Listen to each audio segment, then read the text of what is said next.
that for a drop of blood.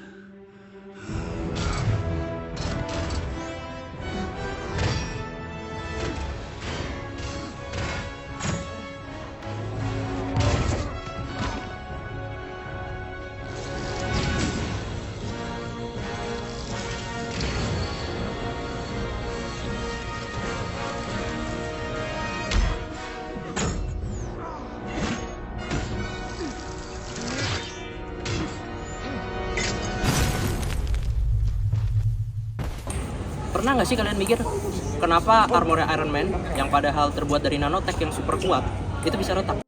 Fenomena ini dapat dijelaskan dengan fracture mechanics, yaitu cabang ilmu teknik material yang mempelajari bagaimana dan kapan suatu material bisa mulai retak sampai dia fracture. Jadi, benda yang terlihat kuat punya strength tinggi, bisa di dalamnya sudah ada cacat kecil seperti retakan mikro yang tidak terlihat mata. Nah, ketika diberi beban terus-menerus, retakan kecil itu bisa tumbuh pelan-pelan sampai akhirnya crack, patah juga.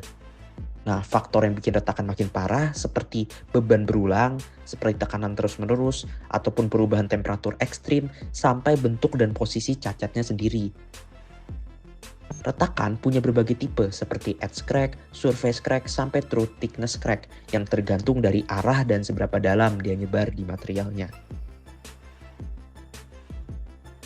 Nah, tapi nih kalau kalian jeli, sebenarnya pas pertama kali Thanos mukul Iron Man itu nggak langsung rusak kan armornya. Kenapa sih hal itu bisa terjadi? Karena di setiap material, termasuk nanotech tadi, punya batas kekuatan yang beda-beda dalam menerima hantaman atau menahan hantaman.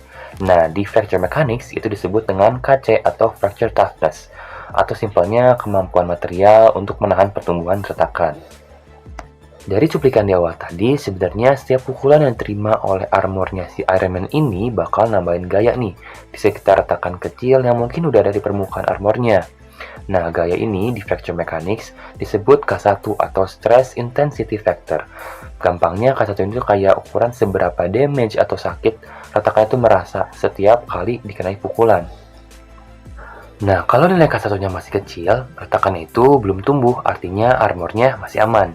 Tapi kalau K1-nya makin besar karena pukulannya makin sering dan kuat, bisa aja nih nilai K1-nya tuh nyampe atau melampaui nilai KC-nya. Artinya tuh sudah melampaui nilai fracture toughness dari armornya. Maka dari itu akan mulai pertumbuhan retak hingga retakan itu mencapai kegagalan pada armornya. Sehingga armornya itu bakal hancur atau rusak. Biar desain suatu material tetap aman, para engineer biasanya juga menghitung yang namanya safety factor, yaitu perbandingan antara K1C dan K1. Intinya, ini nunjukin seberapa jauh kondisi material dari batas kegagalannya. Kalau nilai safety factornya masih lebih dari 1, berarti materialnya masih aman karena retakannya belum tumbuh cepat.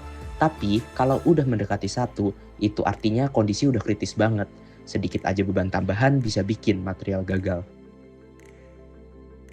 Baik, selanjutnya masuk ke pembahasan terkait pentingnya mekanika retakan beserta aplikasinya. Dari pembahasan sebelumnya mengatakan bahwa mekanika retakan ini dipakai buat body armor pada Iron Man.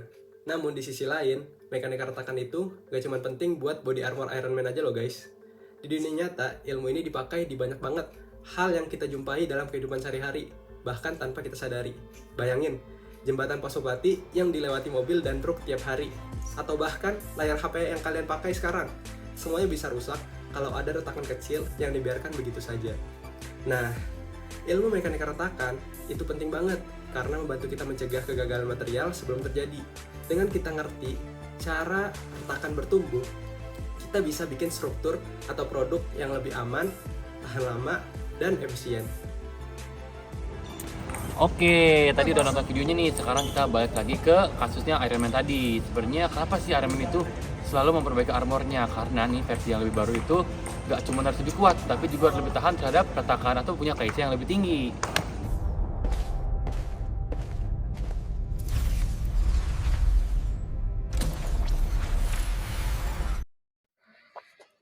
Artinya, Tony Stark sebenarnya menerapkan prinsip mekanika retakan material dalam setiap inovasinya. Cuman sayangnya Thanos kayaknya lebih kuat deh.